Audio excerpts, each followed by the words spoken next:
Boa noite, meus amigos. Estamos aqui de volta.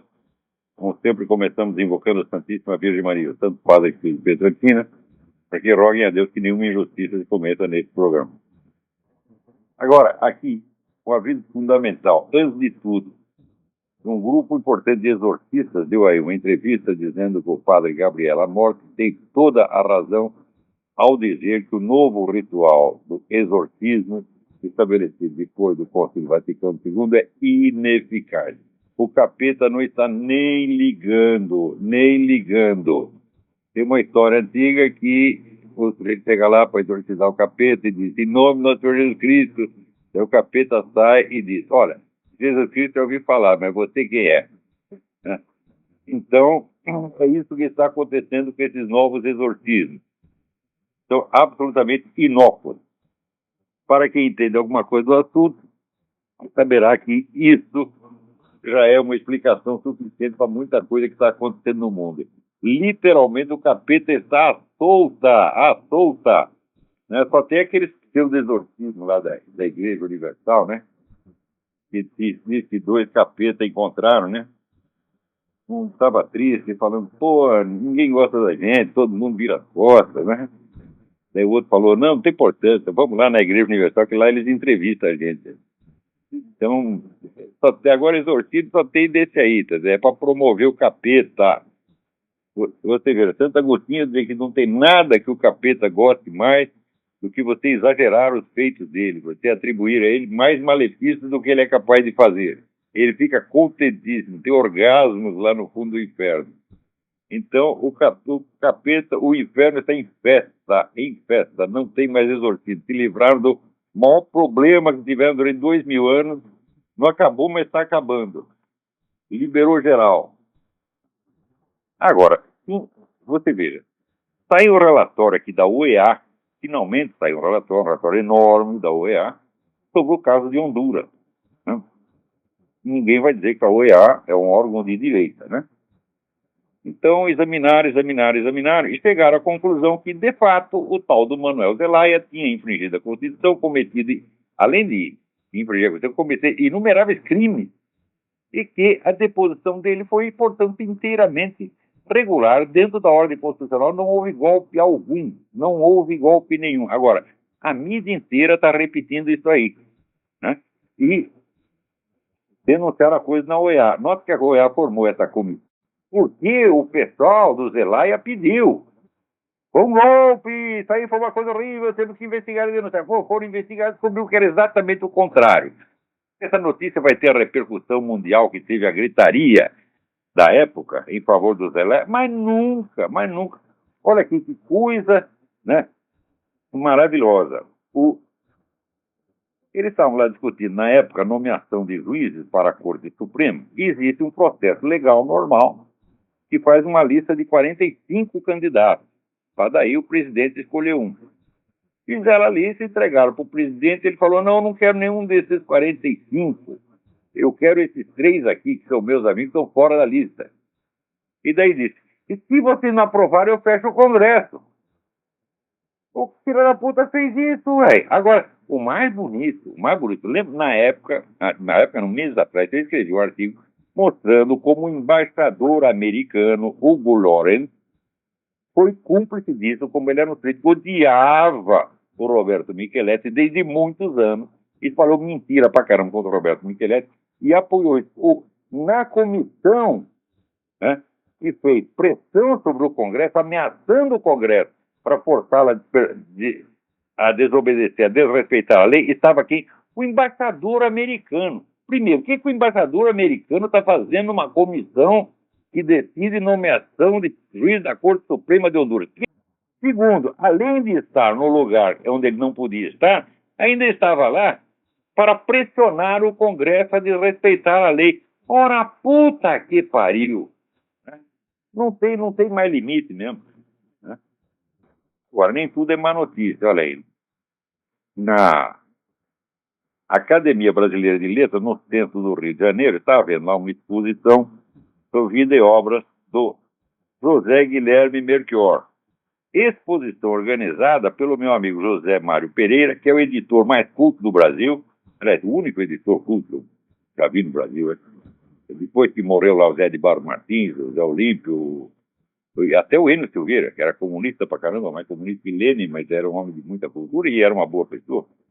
Depois que morreu esses três, olha, editor não lê nem Tio Patinhas, porra, né?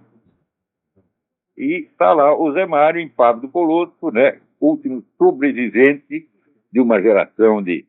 Agora ele não pertence, ele era menino no tempo desse camarada. Mas continuando, vamos dizer, a tradição de grandes editores cultos. Então ele, que foi assistente do Zé Guilherme Melchior ao longo de 20 anos, conhece tudo da vida, da obra do Melchior, conhece cada linha, ele organizou a exposição, então pode ir lá que pode ter certeza que é uma pesquisa histórica confiável. Parabéns, Zé Mário. Hoje está sendo julgado lá, eu não sei o que vai dar, né? Aliás, eu acho que sei, né? O coronel Brilhante Ustra, né? Que há 40 e tantos anos, meio século, o pessoal vem fazendo a campanha contra ele. Não provaram absolutamente nada até agora, mas também não precisa, meu filho. Por exemplo, né? Acusações de tortura, né? Que foram feitas naquele tempo, digo, não tem exame de corpo de delito, tem merda nenhuma, tá certo? Mas não precisa, basta a palavra. Isso aí é que nem terra de quilombola. Qual é a prova de que você é bisneto do cara do quilombo? Eu estou afirmando, isso aí é a prova. Isso aí é que nem cota racial, né? Já falei aqui, chega lá um sujeito, né, 2 metros de altura, loiro, de olho azul, o pessoal pergunta, como é seu nome? Ele fala, Helmut Schmidt. Qual é a sua raça? Preto, afrodescendente. E, né, pega lá a sua conta, meu filho, né? Então o que vale é a declaração. E nesses processos de tortura também, né, eu me lembro que tem uma parente minha distante que todo mundo dizia que quando ela estava na cadeia bateram tanto nela que ela perdeu um dos rins.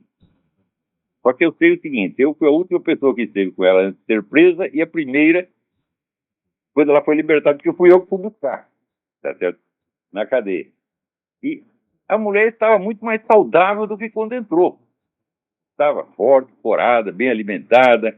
E eu não perguntei nada a respeito do rim. Eu achei que seria uma obscenidade. Ela também não falou nada. Mas, né, corria em toda a esquerda aquela história. Não, bateram tanto, mas coitada que ela perdeu um rim. Né? Várias dessas imputações feitas ao regime militar, aquelas que eu fui investigar pessoalmente, eu nunca encontrei uma que fizesse o menor sentido. Né? Mas eu não admito que pode haver alguma que seja verdadeira. Mas olha, eu nunca encontrei uma que tivesse a mais mínima prova. E encontrei várias que tinham prova do contrário. Mas enfim, está lá o coronel sendo julgado por supostos crimes cometidos há meio século. Né? Enquanto os crimes dos terroristas todos estão todos anistiados, estão em casa, ganhando dinheiro do governo, ganhando dinheiro do seu imposto, ou seu coisa. Então vamos ver o que vai dar. Mas enquanto está lá o coronel Brilhante Ustra sendo julgado, está lá para ser condenado, isso não é um julgamento, isso é um ritual, né? E está lá o seu Lula fazendo, na próxima sexta-feira, palestra para militares na Escola Superior de Guerra. Você diz, Escola Superior de Guerra, meu filho, é a escolinha do MST, tá certo? Aquilo é um bando de comunistas, porra. Não tenho a menor dúvida disso. É por isso que nunca me convidaram para ir lá. Na ADESG ainda falei várias vezes, né? Cotasse eu não falei, mas na ESG, não. Uma vez o presidente dessa porra teve o desplante de dizer, me convidar para ir, para o quê? Para ir lá falar alguma coisa para eles? Não, para conhecer a sede. Ele queria me mostrar o edifício, né? Para tomar um casinho, né? Ter uma conversa amena, né? Visitar o edifício, ficar encantado com a porra da arquitetura e ir embora. Então, mas isso eu tenho tempo para programação social. Olha, você vê, quando a pessoa me convidava para palestra, né?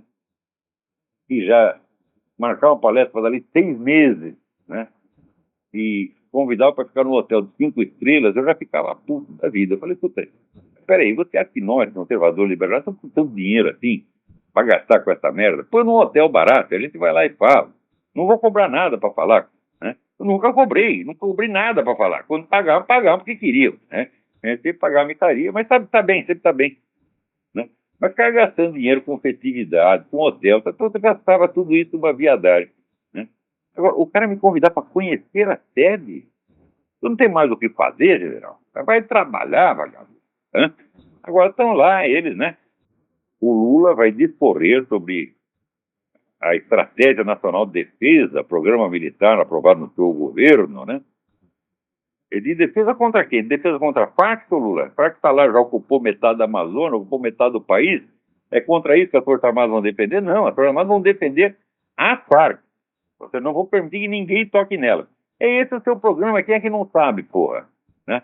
Então vai lá, Nelson Jobim, né?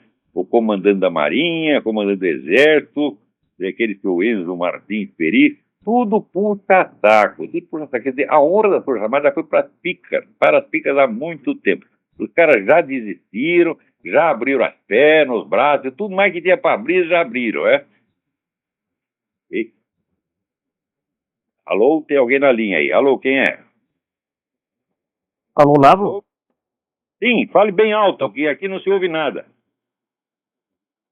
Oi, gostaria de saber sobre o Santo Agostinho das Confissões, Sim,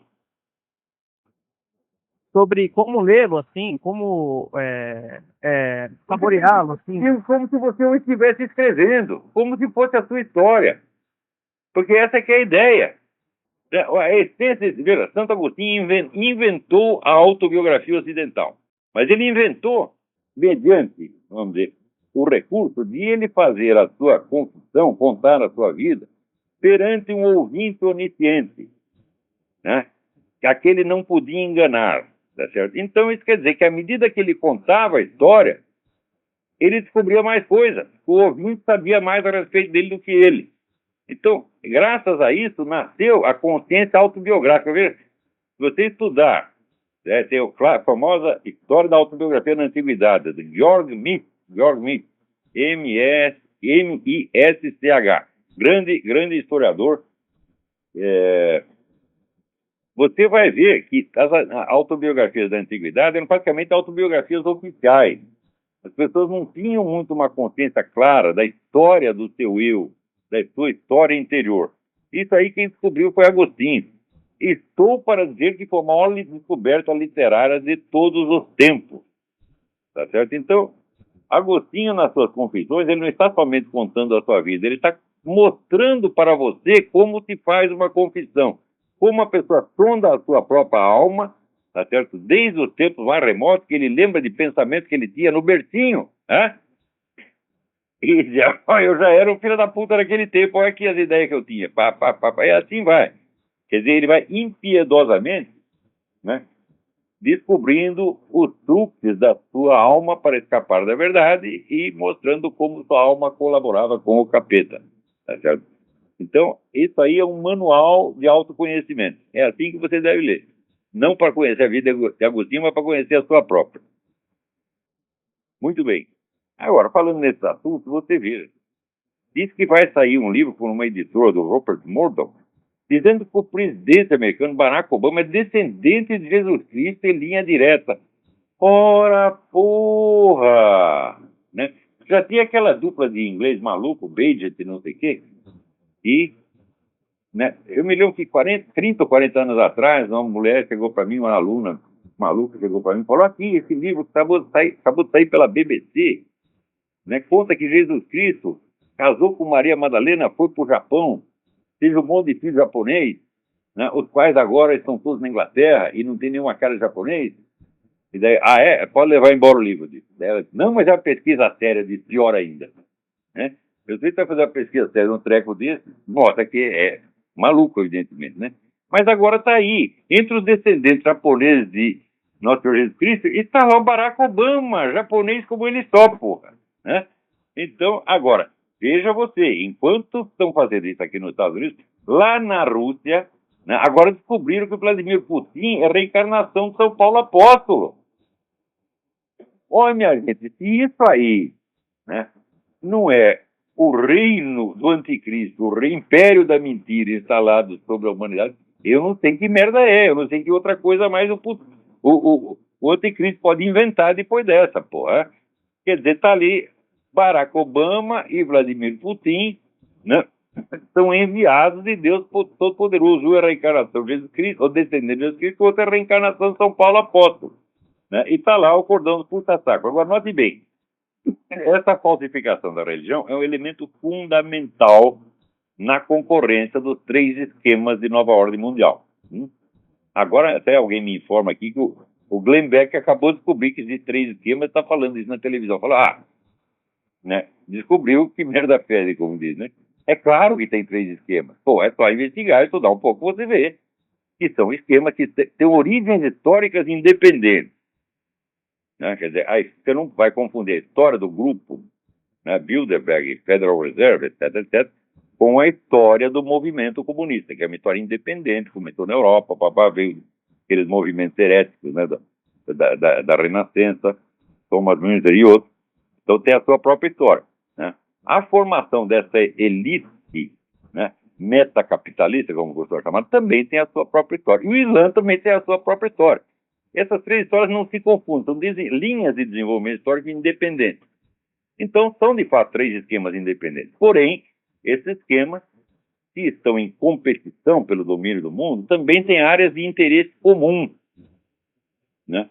E você nota isso, por exemplo, na Inglaterra, né, onde a Casa Real Britânica virou, né, protetora da invasão islâmica.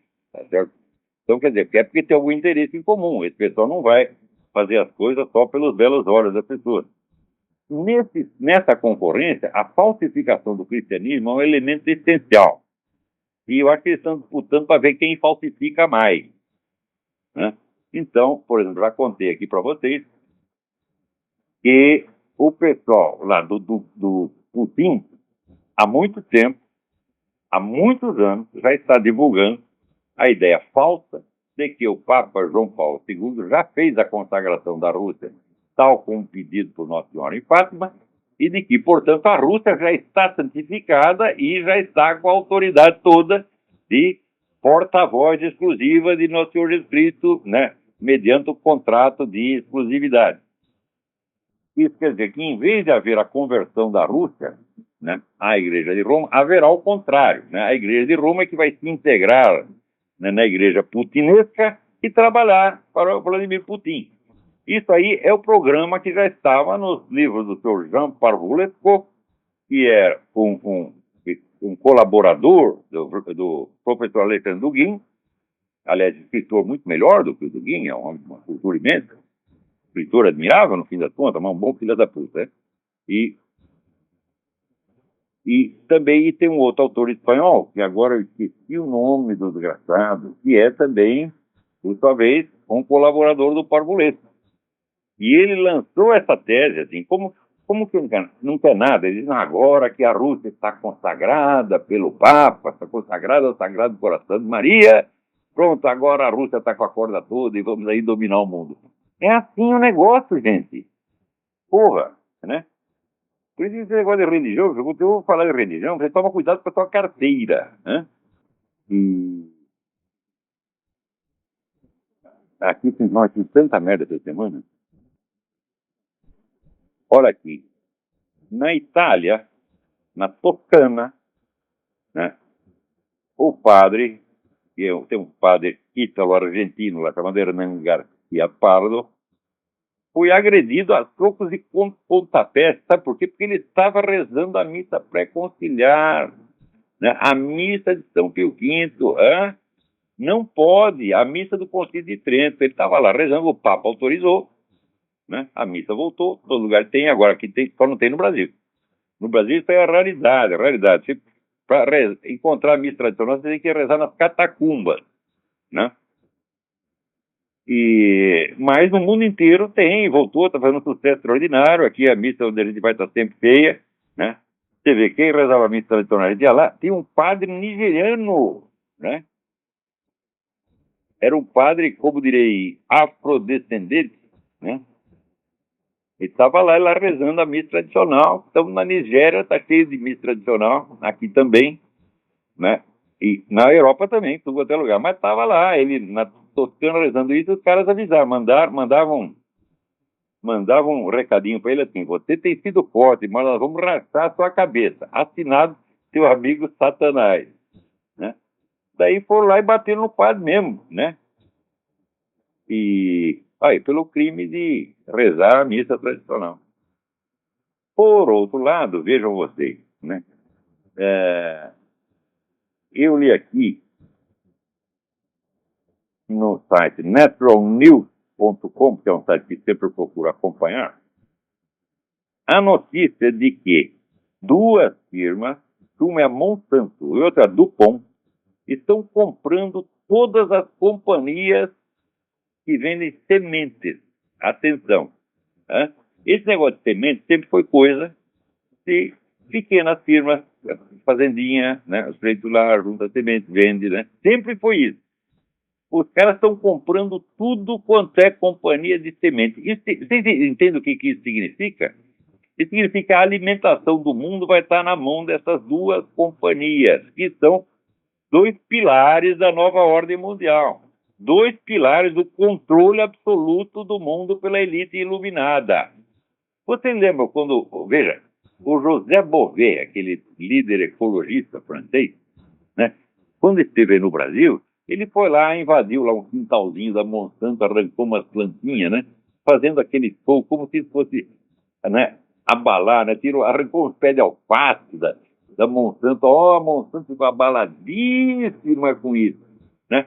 Mas você veja, o Fórum Social Mundial, que naquela instância o José Bové representava, e a Monsanto e a DuPont estão trabalhando exatamente para a mesma finalidade. Essa é a nova ordem global, meu filho. É como dizer, o socialismo dos ricos. Todo socialismo sempre foi dos ricos, mas esse é mais ostensivo. Então, é o controle mundial da alimentação. Vocês acompanhem esse site, naturalnews.com. Lá sempre tem umas notícias interessantes. E olha, se não fosse o Natural News, ninguém ia saber disso, porque essa coisa é feita discretamente, né?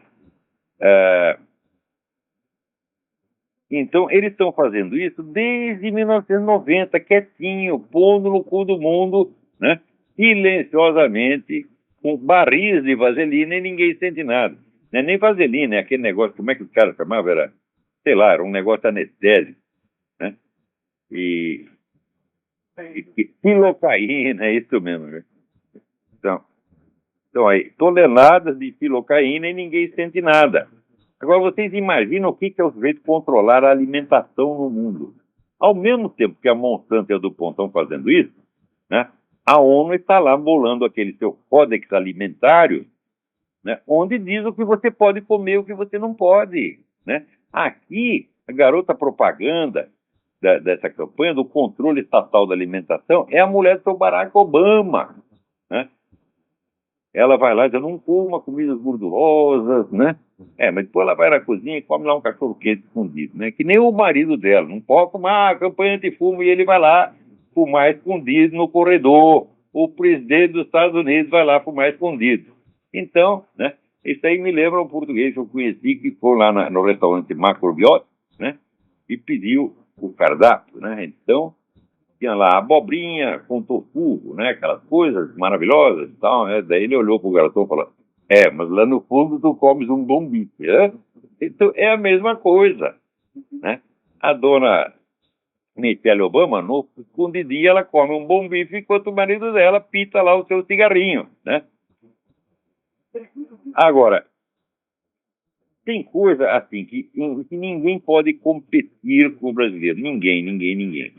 Então tá aqui, né, um amigo me manda um artigo assinado pelo professor, como é o nome do cara? Não sei que, sumiu o nome do sujeito. Luiz Augusto Kipfer, que é um eruditíssimo professor de literatura, crítico literário, foi aquele que disse que a obra do Chico Buarque de Holanda está no mesmo nível da de Michelangelo.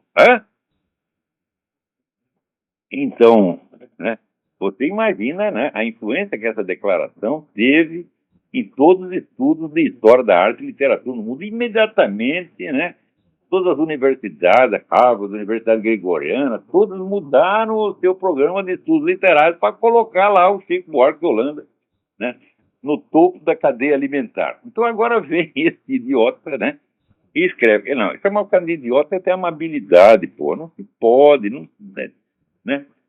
Bom, ele escreve um artigo aqui, né, dizendo, não, nós temos que conservar a memória histórica, né? E, por exemplo, ele diz, olha, todo mundo esqueceu, isso não é justo, a história do Félix Silveira Rosa Neto, um grande herói brasileiro, né? Foi o sujeito que, em abril de 1970, fez uma tentativa de sequestro do cônsul americano Curtis Cutter, né? Eles cercaram, então, cercaram o carro do cônsul, né, com um fusquinha, né? O motorista do cônsul imediatamente tinha um carro 10 irmãos com fusquinha, passou em frente, saiu, né? Então eles decidiram atirar no cônsul. E tinha lá dois fulanos armados, tinha um cara com uma metralhadora e esse seu Félix com uma pistola automática. E o cara da metralhadora decidiu metralhar, né, o cônsul que estava fugindo, e o Félix disse, não faça isso, né? Não faça isso por quê? Porque ele não queria matar uma pessoa pela face? Não, era porque ele queria matar pessoalmente, né? Então, sacou da sua pistola automática e deu lá um tiro nas costas do homem que estava fugindo. Então você atira num sujeito pelas costas, um cara desarmado pelas costas, e você é um grande herói. Ô Luiz Augusto Fischer, eu não vou nem perguntar o que você tem na cabeça, porque não há a menor dúvida, tá certo? Isso é um fato científico comprovado, tá certo? Então, você não adianta mandar um cara desse tomar no cu, porque ele não tem cu, né? E por causa disso, a merda é reciclada e sopa a cabeça. Agora, olha aqui, no meio de todas essas conversas sobre a crise americana, etc., é claro que essa crise americana é um negócio totalmente artificial e montado. Não é um problema econômico real, não tem bases econômicas reais, tá certo? É tudo, vamos dizer, um jogo de dinheiro eletrônico que vai e volta para dar a impressão que está tudo caindo. Porque, presta atenção, né? Houve a entrevista de um dos caras, um dos irmãos Forbes, né? Não lembro qual deles foi uns anos atrás. Ele deu uma entrevista de televisão e um cara perguntou, falou, olha, aqui eu vou fazer uma pergunta curta e grossa, né? Quanto petróleo tem nos Estados Unidos? E o cara disse o seguinte, mais do que todo o Oriente Médio junto. Na época parecia exagero, mas acontece que depois saiu o relatório do Serviço Geológico do governo americano confirmando isso aí. Não é que tem mais petróleo aqui do que no Oriente Médio. Aqui tem mais petróleo do que no mundo inteiro. Tá? E não se pode fazer um buraquinho para tirar uma só gota. Então, isso significa que os Estados Unidos já têm todas as condições para ser totalmente autossuficiente em matéria de petróleo. Só que se ele fizer isso, o mundo vai à falência, sobra só os Estados Unidos. Ora, meu filho, você acha que num caso de uma crise extrema, a hora que começar a faltar comida no supermercado, né? Você vai lá procurar uma lata de sardinha, não tem, né? Você quer um frango, também não tem, né? Quer um salame, também não tem, quer feijão, também não tem, né? Você acha que nessas horas não vão começar a fazer uns buraquinhos, pô? Né? Então, a crise econômica, ela de fato vem. Porém, os recursos materiais e intelectuais desse país são uma coisa monstruosa. Isso quer dizer que os Estados Unidos não saem da crise se não quiserem. Quer dizer que se a liderança reunida decidir, olha, é para afundar mesmo, se eles quiserem destruir os Estados Unidos, eles destruirão. Né? Porque Abraham Lincoln já dizia, né, que os Estados Unidos só podem ser destruídos pelos próprios americanos. Então, se a liderança todinha, né, se estiverem de acordo, falar, olha, vamos acabar, né, vamos entregar tudo para a China, eles podem fazer isso. Porém, não vai ser por falta de recursos. E também não pense que não vai haver uma reação popular. Tem aqui o pastor Lindsey Williams, que ele diz que até 2012 todas as armas serão tomadas dos americanos. Olha, esse Lindsey Williams, ele diz muita coisa verdadeira, mas eu não acredito na sinceridade desse homem. Tem muito cara que divulga coisas sobre nova ordem mundial, etc, etc. Mas qualquer diagnóstico de negócio de nova ordem mundial só é legítimo e honesto se levar em conta a existência dos 3 projetos globalistas. Se fala só de um como se fosse o único, ali tem treta. É por isso que eu não levo muito a sério o Alex Jones. Tá? Bem nos últimos tempos ele corrigiu um pouco isso. Né? Mas esse Lindsey Williams, ele dá a impressão assim, que tudo que acontece de mal no mundo vem aqui da elite americana. Tá bom, muita coisa vem, mas esse não é o único bandido. Se você só fala de um bandido, você está escondendo os outros dois, pô. Então, aí tem treta, né? Então o cara diz, não, vai tudo acabar, em 2012 quer dizer, mais de metade dos americanos já vão estar trabalhando para o governo, já vai ter um regime socialista e vai tudo pacifica, o dólar vai ser substituído por outra moeda. Eu digo, uai, o dólar ser substituído por outra moeda não significa que os Estados Unidos não terão reservas dessa outra moeda. Tá certo? Mesmo porque essa outra moeda será comprada okay, com base na economia real, bens materiais, de fato. É isso que, no fim das contas, segura a economia. E quando você vai ver, falar desses bens materiais, não há um que seja mais decisivo ainda do que o petróleo. Tem outra coisa que atrapalha. Por exemplo, tem aqueles metais raros que são usados para negócio eletrônico, é usado em computador, em avião, foguetes, aquilo tudo. Né? E a China domina 97% desse mercado e só tem um negócio. A China quer foder com o mundo e dizer, não quero vender mais. Está ameaçando que não vai vender mais. Não vai vender mais por quê? Porque ela precisa dos seus próprios metais, do que ela produz e do que ela compra.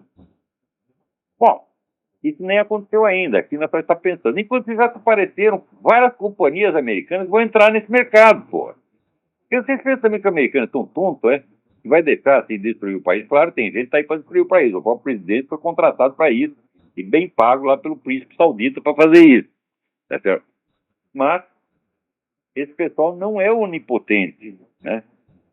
Então, e aqui você tem uma reação muito forte. Então ainda não sabemos o que vai acontecer. Eu acho que não dá para fazer previsões quanto ao resultado dessa encrenca. Mas olha, quando forem pensar no futuro dos Estados Unidos, lembrem desse dado, que são dados materiais. Os Estados Unidos têm mais petróleo do que o mundo.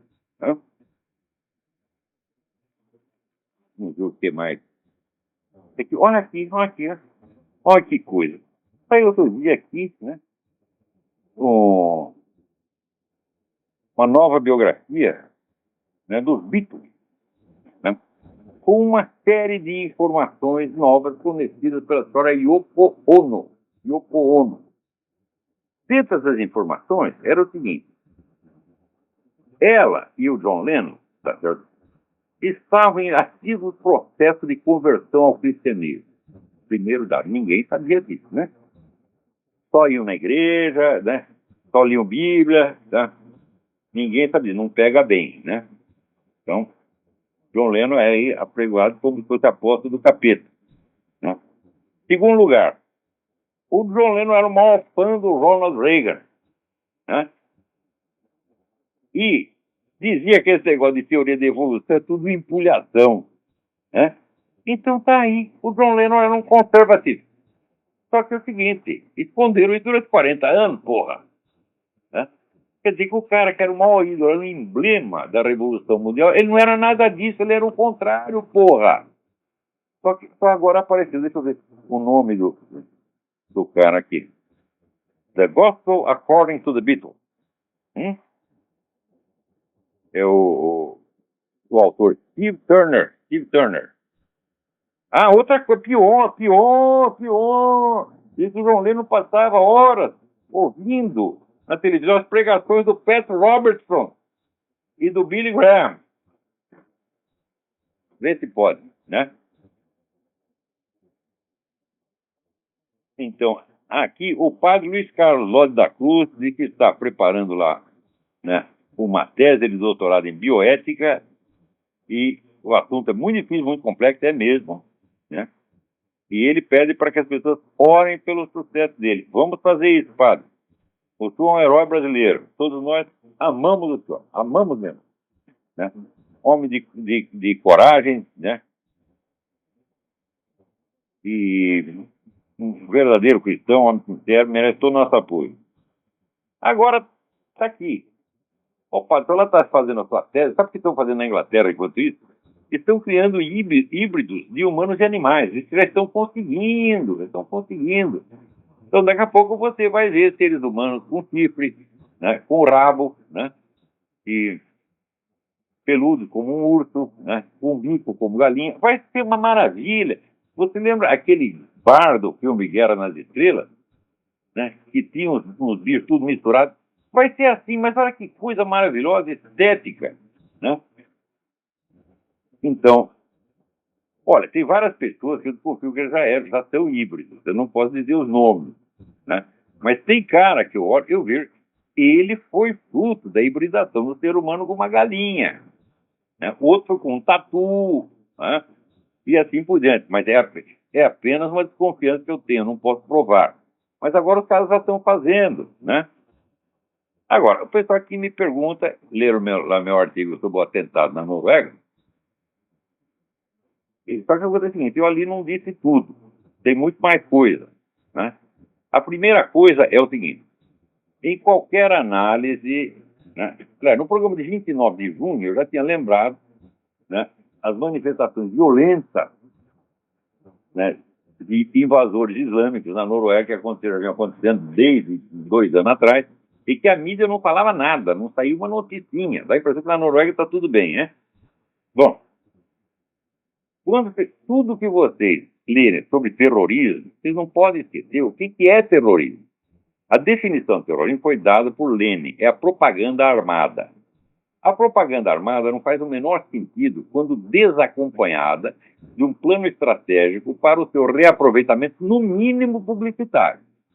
Se não é para render mais nada assim politicamente, pelo menos propaganda tem que render. Então, um ato terrorista tem que ser acompanhado de ações políticas, né? Que o preparam e o aproveitam em seguida para obter uma vantagem política, ou pelo menos, vamos dizer, um alarde publicitário contra a vítima, como no 11 de setembro. Né? O cara foi lá soltar lá os aviões na Torre Gêmeas e 5 minutos depois já estava a gente celebrando, dizendo que foi culpa dos americanos, que os americanos receberam aquilo que mereciam, etc. Ou seja, tudo isso já estava preparado de antemão. Então você faz o atentado para deixar as pessoas naquele estado de choque, e enquanto a vítima está lá tontinha, você desce o cacete nela. Né? Ou como naquele atentado que teve na Espanha. Teve o atentado, morreram aqui 200 pessoas na estação de trem, e 5 minutos depois você tinha manifestação popular nas ruas contra quê? Contra os terroristas? Não, contra o governo conservador. É? Então, terrorismo é isso. Meu. Então, quando tem um atentado terrorista, procure qual é a manifestação política que instantaneamente se segue aquilo para tirar um proveito ou político, como no caso da Espanha, que conseguiram de fato mudar o governo, ou pelo menos publicitário. Então, quando você vê assim, a campanha que se segue ao ato terrorista, você está falando mal de quem? Então você vê, o autor vem do outro lado, evidentemente. Tá certo? No caso do atentado na Noruega, não houve nada. Absolutamente nada. Só houve uma campanha contra o terrorismo. E contra os cristãos e contra os sionistas. Quer dizer, a Al-Qaeda, veja, a Al-Qaeda está lamentando, né, o ato terrorista e dizendo que foi obra dos sionistas. Outros filhos da puta estão dizendo, não, porque o cara é cristão. Ele não é cristão merda nenhuma. Né? Primeiro que você lendo o manifesto dele, ele diz o seguinte, que ele é um darwinista, ele é um evolucionista, e ele só é a favor da cultura cristã ocidental porque ele acha que ela é mais evoluída que as outras. Né? Então, veja, quem pensa assim, isso aí é igualzinho ao que diz a nova direita, no velho droite francês, sob a chefia do Alain de Benoit, né? Que é um cara materialista, cientificista, evolucionista, e que acha que os caras são os atrasados e que nós temos que tirar eles, né, de campo. E nós, as pessoas evoluídas, que já não somos mais, né, antropóides, temos que dominar o pedaço. Então, isso é evidentemente parte do movimento revolucionário. Né? Não precisa nem pensar duas vezes. Então, a ideologia do cara é essa. Mas, pergunta-se, contra quem foi a campanha que se seguiu? Contra cristão e sionista.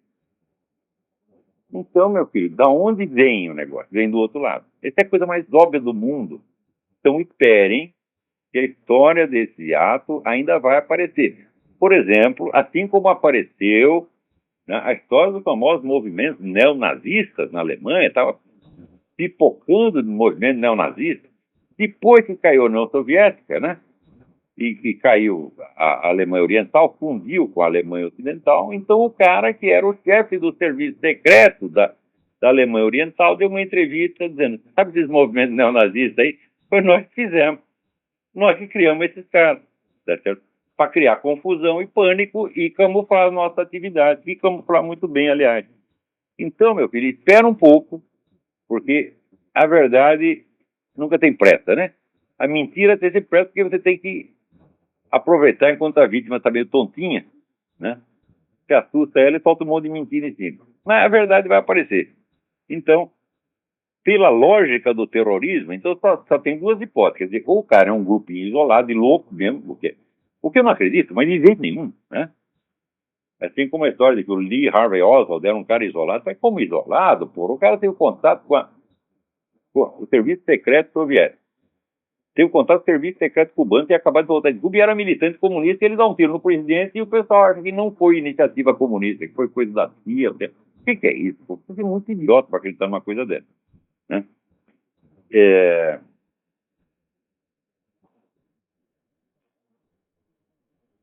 Então, você vê também no caso do assassinato do Kennedy, né? Qual a campanha que se seguiu? Foi a campanha contra os próprios Estados Unidos.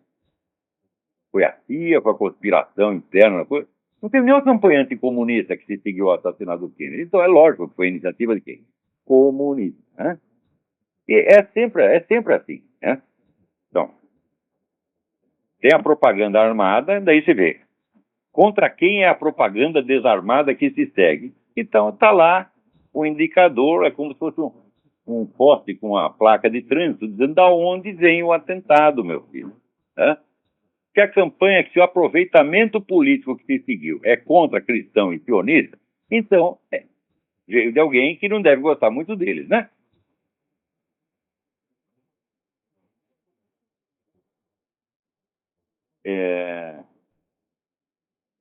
Vamos ver aqui.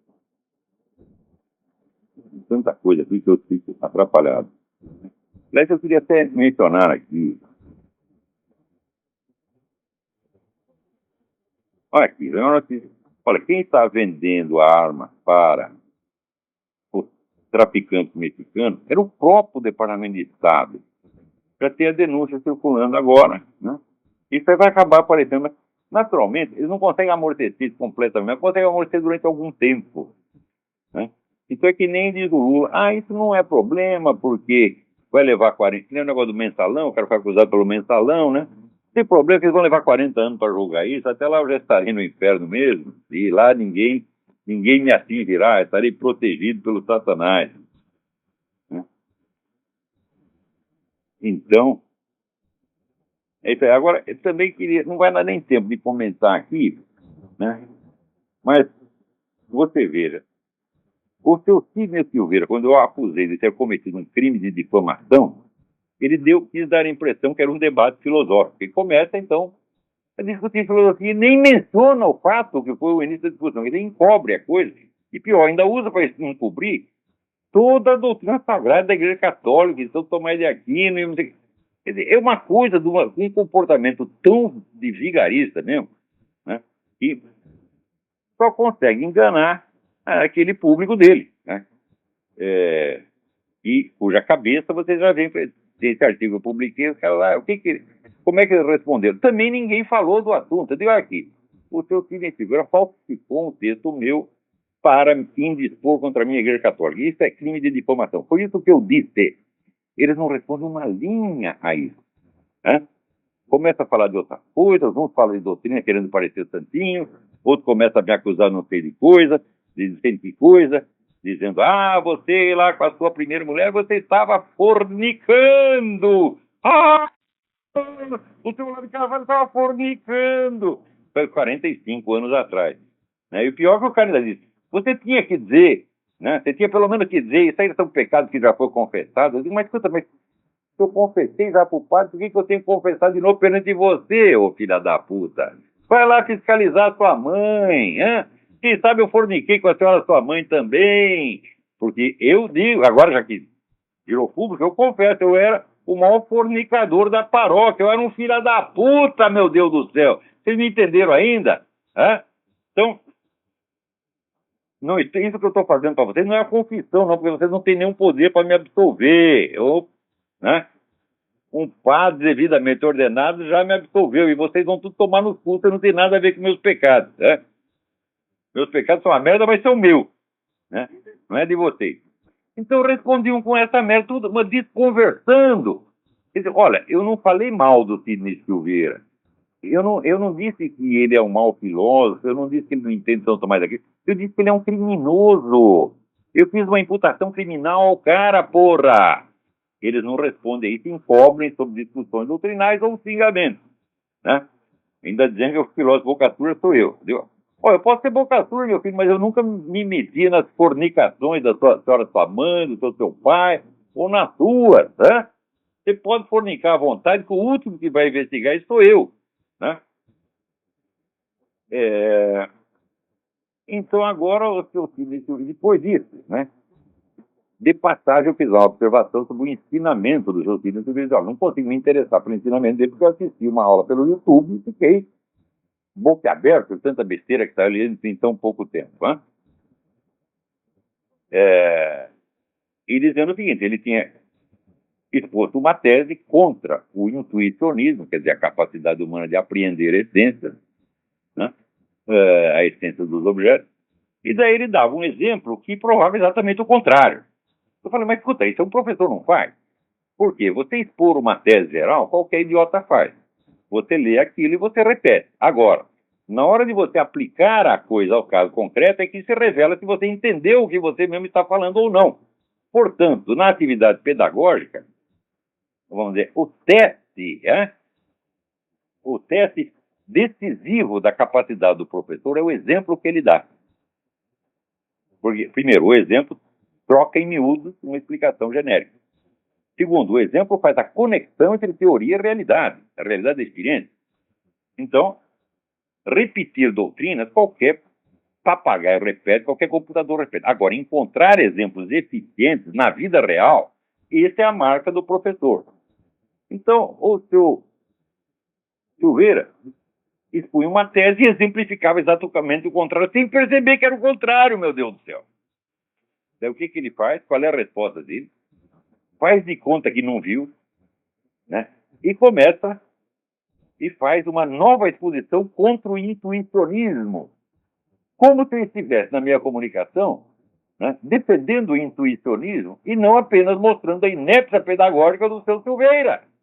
Ele faz de conta que é uma discussão sobre intuicionismo, faz lá 500 citações de Santo Tomás de Aquino, né? E quer dar a impressão que é uma alta discussão filosófica. Eu não puxei nenhuma discussão filosófica com o seu Silveira. Né?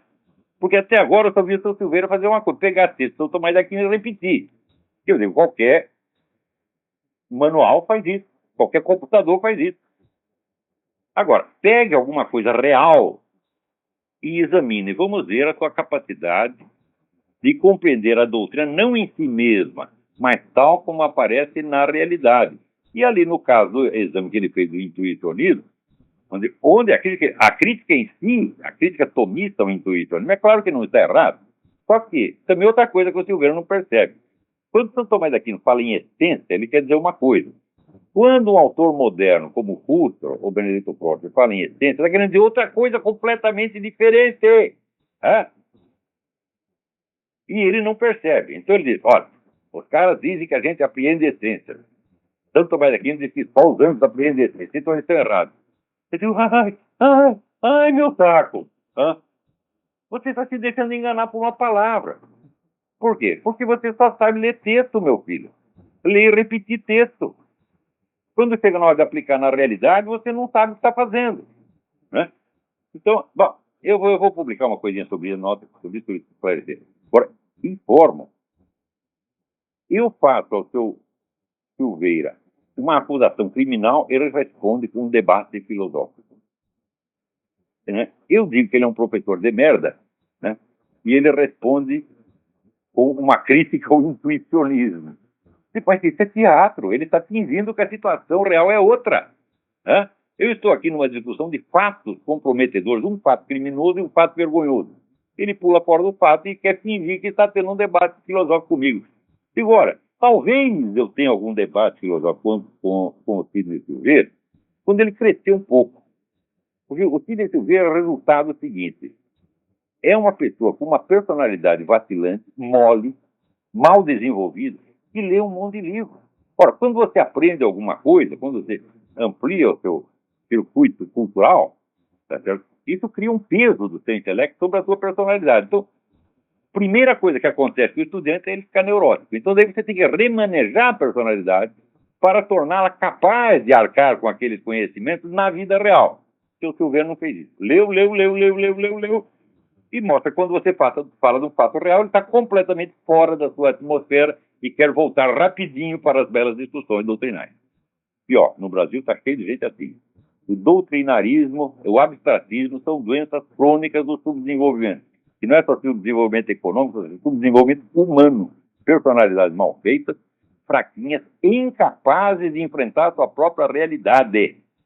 Né? E isso, bom, por isso é que no meu curso eu digo, o nosso problema aqui não é só estudar, minha gente. É um problema de você fazer de um menino um homem, de uma garota, uma mulher, uma mãe, família, uma pessoa séria, responsável, capaz de arcar com a responsabilidade na vida. Tá certo? Não é só responsabilidade econômica, não. Por exemplo, a responsabilidade de você, quando ensina alguma coisa, dar um exemplo que não vá destruir a cabeça dos seus alunos, como esse cara está fazendo com os alunos dele. Por isso a gente vê, pelos frutos conhecereis. As merdas de contribuições que eles têm feito no site de comentário. Quer dizer, eu digo que o Sidney Silveira falsificou um texto meu, ele responde: você fornicou 45 anos atrás. Digo, mas é coisa de conversa de maluco, é conversa de bandido e maluco. Tá certo? Então, é isso aí. Então, até a semana que vem, muito obrigado.